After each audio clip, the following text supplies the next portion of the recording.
I've been collecting stories that are told in the Soviet Union by their people among themselves, which reveal they've got a great sense of humor, but they've also got a pretty cynical attitude toward their system. And I told this one, Bill, you'll have to hear it again. I told it in the car. I didn't tell this one to Gorbachev. You know, there's a 10-year delay in the Soviet Union of delivery of an automobile. And only 1 out of 7 families in the Soviet Union own automobiles.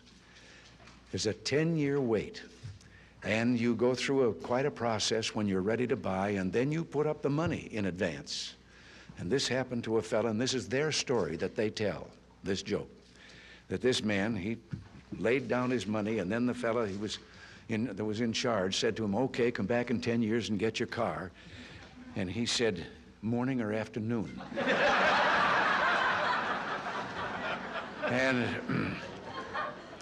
And the fellow behind the counter said, well, 10 years from now, what difference does it make?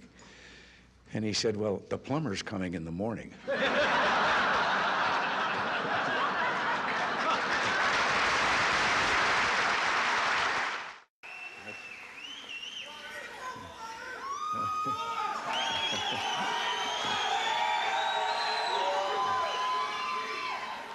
I just want to, oh, I can't resist.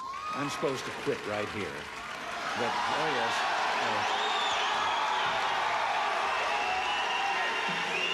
But in view of the fast things that I just said, I don't know whether you know it or not, but I have a new hobby. I am collecting stories that I can actually prove are told among the Russian people. They make them up themselves, they tell them between themselves, reveals they got a great sense of humor, and they've also got a little cynical attitude about things in their country. And one of these stories, the one I'm going to tell you, I told to General Secretary Gorbachev, and he laughed. The story was an American and a Russian arguing about their two countries, and the American said, look, in my country, I can walk into the Oval Office, I can pound the president's desk and say, Mr. President, I don't like the way you're running our country. And the Russian said, I can do that. The American said, you can? He says, yes. I can go into the Kremlin, to the General Secretary's office, pound his desk and say, Mr. General Secretary, I don't like the way President Reagan's running his country. You know, less than 1 family out of 7 in the Soviet Union owns an automobile. Most of the automobiles are driven by the bureaucrats. The government furnishes them and drivers and so forth.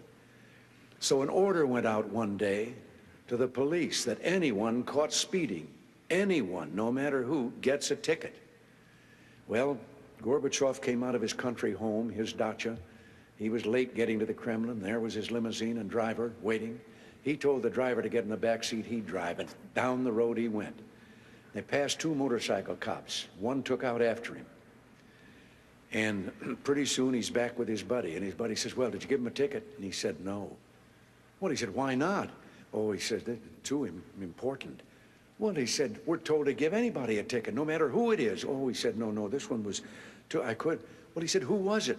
He said, I couldn't recognize him, but his driver was Gorbachev. One of the more recent ones that I heard was about the man walking along the street at night, Moscow. Soviet soldier called to him to halt. He started to run. The soldier shot him. And another man said, why did you do that? Well, he said, curfew. Well, he said, it isn't curfew yet. He said, I know. He's a friend of mine. I know where he lives. He couldn't have made it. I heard one about a fellow who went to the KGB to report that he lost his parrot. The KGB asked him why he was bothering them. Why didn't he just report it to the local police? Well, he answered, I just want you to know that I don't agree with a thing my parrot has to say.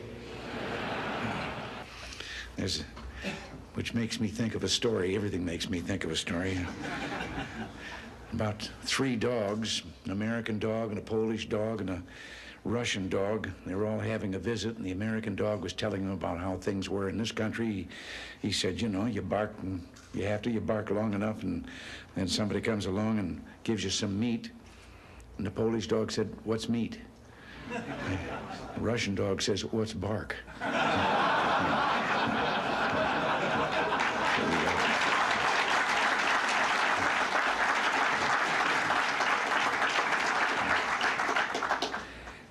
have to interrupt right here and tell you that in one of my visits, I won't name him, I don't want to embarrass him, but one of the heads of state that I met with on this visit, he gave me one while I was on the way.